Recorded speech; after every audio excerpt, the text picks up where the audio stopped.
In the Republic of Ireland, there is just an information gap.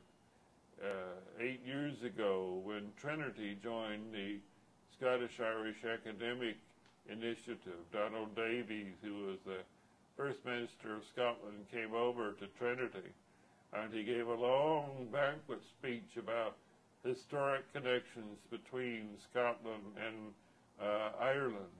But he had not a word to say about what was the undoubtedly most important connection, which was the 17th century plantation from Scotland. There was this blind spot, and it's shared by Scottish historians and geographers.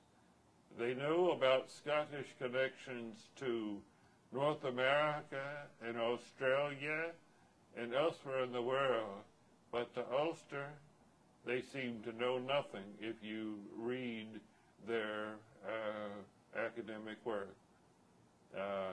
In North America, there's a lot we still have to learn as well.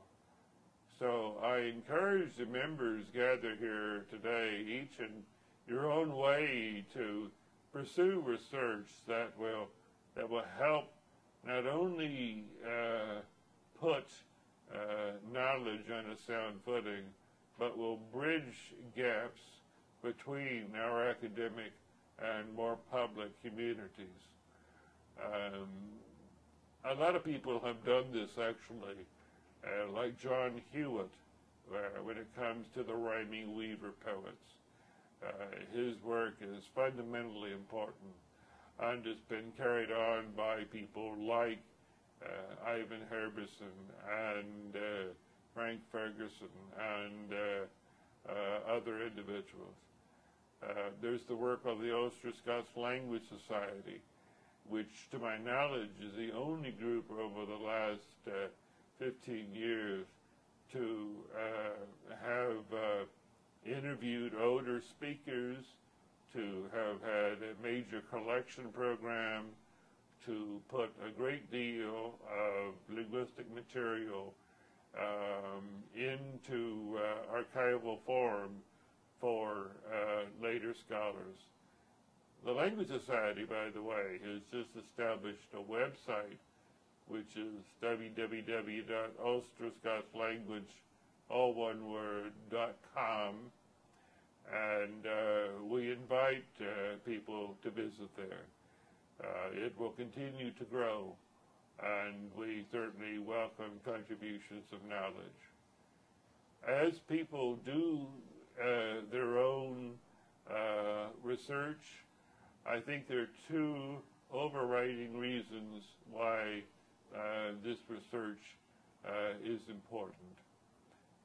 One of them is that we need to work hard to tease out what the Scottish contributions to the culture of Ulster and Ireland more widely is. Too often we speak of two traditions in Ireland, and particularly in Northern Ireland. But anyone who pursues work on Ulster Scots or on Scottish connections to Ireland implicitly takes a three traditions model.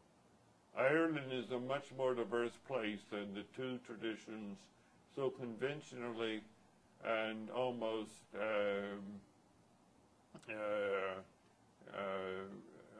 routinely discussed. Actually helps us understand. So one of our objectives in pursuing work on Ulster Scots should be to show the diversity of culture on the island. It's not a two-culture island. It's at least a three-culture island. And it's becoming much more diverse, of course, with people coming in from other parts of Europe in recent years. The second priority is for us to show how those different traditions are not distinct, that they have blended. There is no way we can really separate the Scottish tradition from the English traditions. Scots and English both came over in the 17th century, but they have merged, just as they have, just as the native Irish traditions have merged. There are thousands of Catholic speakers of Ulster Scots. Ulster Scots is not a Protestant phenomenon. It is a phenomenon that is shared between people of Scottish, English, and Irish ancestry. So I encourage this workshop to both identify what is distinctly Ulster Scots, and at the same time to establish the blending of traditions and the creative merger and evolution of traditions in Ireland that'll help us understand what the term Ulster Scot is. It is not a fixed phenomenon. It's very fluid, and it is important because it helps us to understand the cultural diversity, historic cultural diversity of Ireland itself. So I wish you well this afternoon, and I know that each of you will have your own contribution to make.